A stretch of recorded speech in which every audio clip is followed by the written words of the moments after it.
Donald Trump aime surprendre par des déclarations parfois étonnantes. En ce jour de juillet 2024, même son public, en majorité des conservateurs chrétiens, s'est montré dubitatif.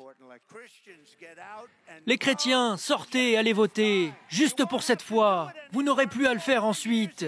4 ans de plus, vous savez quoi? Tout sera réparé, ça ira. Vous n'aurez plus jamais besoin de voter. Pour les démocrates, Donald Trump annonçait clairement son désir de transformer les États-Unis en dictature. Ce dernier avait alors nié en bloc. L'une de ses principales opposantes, l'ancienne républicaine Liz Cheney, avait averti à plusieurs reprises que le milliardaire refuserait de quitter le pouvoir à la fin de son premier mandat. Notre nation peut résister et se remettre d'erreurs politiques, mais elle ne peut survivre à un président qui bafoue la Constitution. Donald Trump est le premier président à ne pas reconnaître le résultat d'une élection.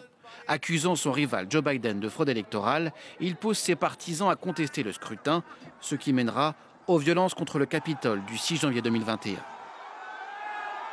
Le républicain n'a jamais caché non plus sa proximité avec des chefs d'État autoritaires.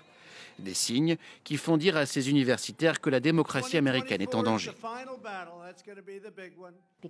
Le Parti républicain est aujourd'hui un parti autocratique qui rejette les élections et qui n'hésite plus à mentir et à corrompre le processus électoral. Les experts affirment que cette menace va au-delà de Donald Trump.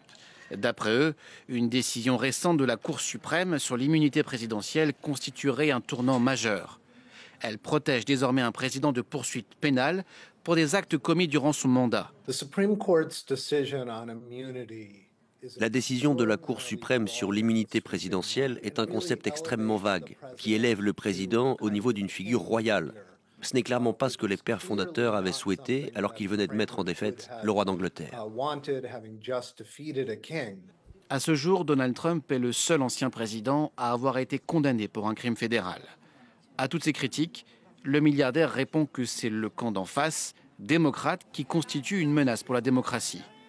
Et pour cela, il n'hésite pas à rappeler que c'est bien lui qui a été visé par une tentative d'assassinat lors d'un meeting électoral.